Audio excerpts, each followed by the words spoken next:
একটি পার্সেলের জন্য এইরকম ম্যাডামেরা যে কত নিচে নামতে পারে এই ভিডিওটি না দেখলে আমি বুঝতেই পারতাম না।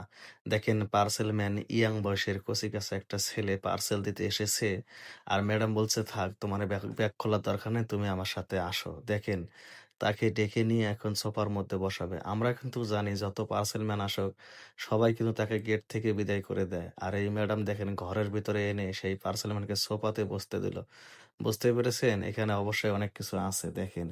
এই পার্সেল ম্যান যখন তার শখের ফোনটা তার হাতে দিল সে অনেক খুশি। সে কল্পনাও করতে পারে নাই এত দ্রুত সে ফোনটা পাবে দেখেন। সে যে খুশি এটা বলার মতো না। কারণ তার অনেক দিনের আশা সে টিকটক করবে, এটা করবে, ওটা করবে। ভালো ফোনের কারণে সে পারছে না। এখন তো সে পাবে। এইজন্য সে অনেক খুশি। এখন দেখেন এই পার্সেলম্যানকে খুশিতে এমনটা করবে সে কখনো কল্পনাও করতে পারেনি।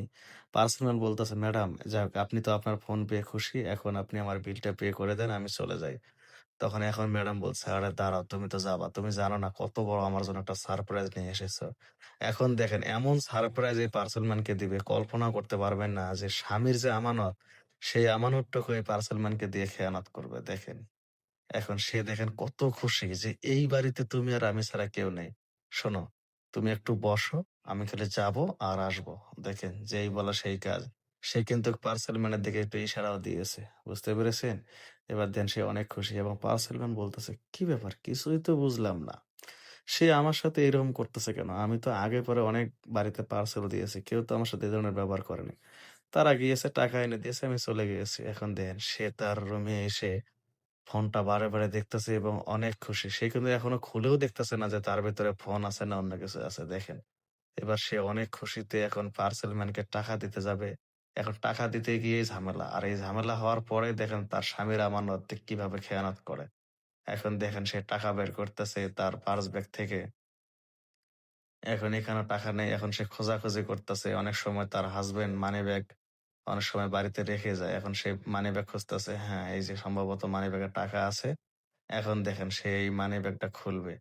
খোলার পরে দেখেন মানিব্যাগ থেকেও টাকা পাবে। টাকা পেয়েছে ঠিক, টাকা দেখে তো অবাক, যাই হোক সবকিছু হবে। কিন্তু এই টাকা আর ওই টাকা যখন একত্রিত করবে তখন দেখতে পারবে যে এখানে অনেক টাকা শর্ট।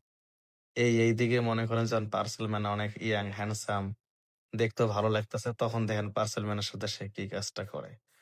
এখন দেখেন সম্পূর্ণ টাকা নিয়ে এখন চিন্তা করতেছে মাত্র এই কয়টা টাকা। এখন পার্সেল ম্যানকে আমি কিভাবে বিদায় করব? এখন তার কথা হইতেছে যেভাবে হোক, টাকা না, প্রয়োজন হলে আমি অন্য কোনো জিনিস দিয়ে আমি তার ফোনটা সেই শখের ফোনটা রেখে দেব। দেখেন যেই বলা সেই কাজ। সে এখন ফোনটা এবং টাকাটা নিয়ে সেই পার্সেল ম্যানের কাছে আসলেন। পার্সেল ম্যান অপেক্ষা করছে। "কি ব্যাপার? ম্যাডাম এখনো আসে নাই কে?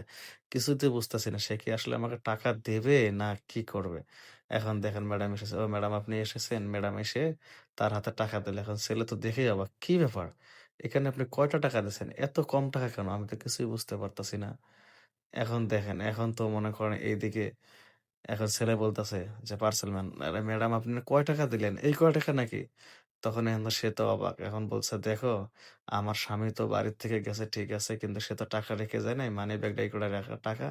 এইজন্য তোমাকে নিয়ে এসে দিলাম।" এখন ছেলেটা বলতেছে, "না ম্যাডাম এই কটা টাকা কিভাবে সম্ভব? এটা কি ফোন আপনি জানেন না? ফোনটা দেন।" এখন সে দেবে না। এখন পার্সেল ম্যান জোরাজুরি করতেছে। সে বলছে, "দেখো তুমি যদি চাও তোমার জন্য আমি অন্য কিছু দেব। তাও আমি তোমাকে ফোনটা দেব না।" তখন পার্সেল ম্যান নিজে, নিজে ভাবতেছে অন্য জিনিস আবার কি দিবে? তখন সে নিজেকে দেখাচ্ছে, "দেখো এই যে আমাকে দেখো। আমি কি দেখতে কম সুন্দর? দেখো অনেক কিন্তু আমি স্মার্ট, হ্যান্ডসাম। দেখো অনেক সুদর্শনও বলতে পারো। তুমি কিন্তু যদি চাও তাহলে তোমার টাকাটা কিন্তু এদিক দিয়ে শোধ করতে পারো।" যেই বলা সেই কাজ। দেখেন ছেলেটাকে জড়িয়ে ধরে যাচ্ছে। ছেলেটা কিন্তু তার দিকে যাচ্ছে।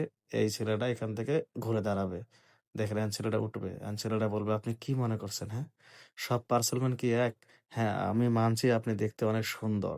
কিন্তু অনেক সুন্দর হলে কি হবে? আপনাকে দেখে হয়তো যে কেউ বলবে যে অনেক ভালো লাগবে। কিন্তু এটা আমাদের পক্ষে সম্ভব না। আমরা পার্সেল ম্যান বিভিন্ন বাড়ি আমরা যাই। একটা কথা আপনি মনে রাখবেন যে আপনি আর সুদর্শন, আপনি সুন্দর, আপনার সবকিছু আপনার স্বামীর জন্য। আপনার স্বামীর আমানত আপনি আপনার স্বামীকে দিবেন, অন্য কাউকে দিবেন না। এই কথাটা মনে রাখবেন।" তখন সে তার ভুল বুঝতে পেরেছে এবং কানে হাত দিয়ে বলে যে, "আমি আর জীবনে এই ধরনের কাজ করব না ভাইয়া। আসলে এই ফোনটার জন্য আমার মাথাটা ঠিক নাই।" তখন বলছে, "তুমি আমাকে মাফ করে দাও।" তখন ছেলেটা বলছে, "আচ্ছা ঠিক আছে। আমি আপনাকে মাফ করে দিলাম। কিন্তু আমি আপনার বাড়িতে সবকিছু চিনে গেলাম। আমি এসে পরে টাকাটা নিয়ে যাবো।" তখন বলছে, "আচ্ছা ঠিক আছে। তুমি পরে সে টাকাটা নিয়ে যাও।" এখন ছেলেটা দেখেন এখান থেকে চলে গেল। এটাই বোঝা গেল যে ভাই সব পার্সেল ম্যান কিন্তু খারাপ না। সবার সততা আছে। আর ওই যে অনেকজন এই যেরকম ফোনের কারণে এটা করে, এটা আসলে করা ঠিক না। একটা কথা মনে রাখবেন যে আপনার স্বামীর আমানত আপনি সামান্য ফোনের জন্য অন্য কারো জন্য খেয়ানত করবেন, এটা কিন্তু মোটেও ঠিক না। আল্লাহ হাফেজ।